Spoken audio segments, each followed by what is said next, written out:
On the surface, being a Chinese dragon sounds like a pretty awesome job. You're long, majestic, and constantly soaring through the clouds. You don't breathe fire, you control the weather.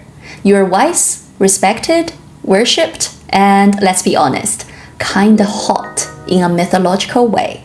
But here's the thing nobody tells you. Being a Chinese dragon actually kinda sucks. Hi, I'm Leo. Today I'm going to explain the 5 reasons why it sucks to be a Chinese dragon. Reason number 1, you are too perfect.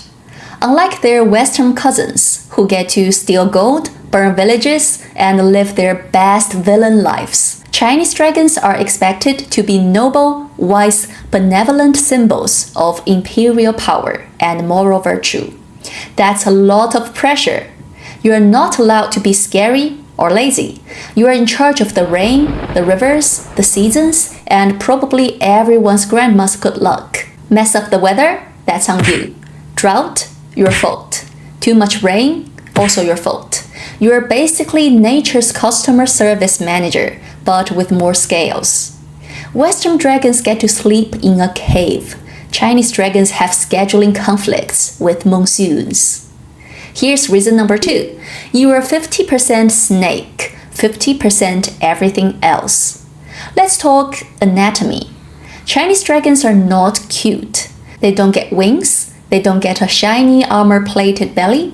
They are instead described as having the body of a snake, the antlers of a deer, the claws of an eagle, the scales of a carp, the eyes of a demon, and the beard of your weird uncle. It's like a fantasy RPG character was halfway through designing a new creature and just hit randomize.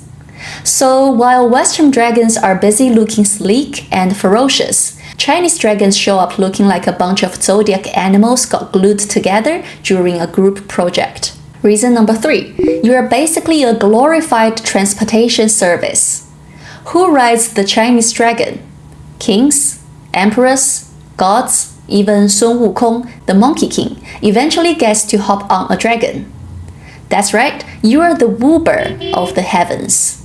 You spend centuries mastering the Tao, learning the secrets of the cosmos, only to be summoned like, hey, mighty dragon, can you fly this arrogant mortal across the East China Sea?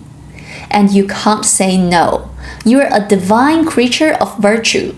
You have to smile, nod, and carry the guy on your back while he makes small talk like, so what do you do when you're not flying around? Reason number 4, you don't get to be scary. You have to be auspicious. Here's what Western dragons do. Terrorize villagers, demand human sacrifices, torch castles. Compare it to what Chinese dragons do. Bless weddings, symbolize harmony, appear in noodle commercials. You are not the monster in the cave. You are the friendly mascot at the Lantern Festival. You're a pattern on Grandma's lucky red jacket and printed on tea packaging.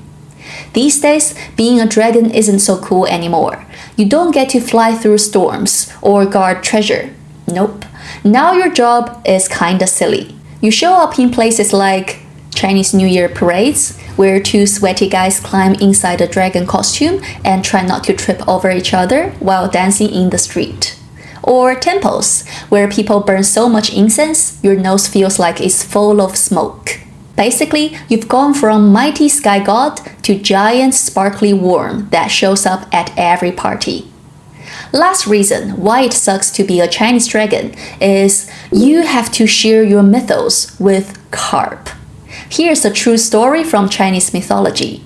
A carp swims upstream, passes through the Dragon Gate waterfall, and becomes a dragon.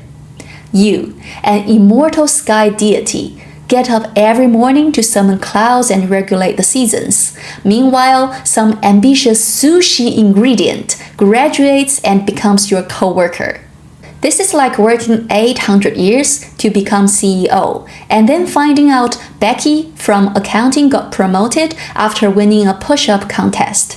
So being a Chinese dragon is like being the eldest sibling in a very traditional family.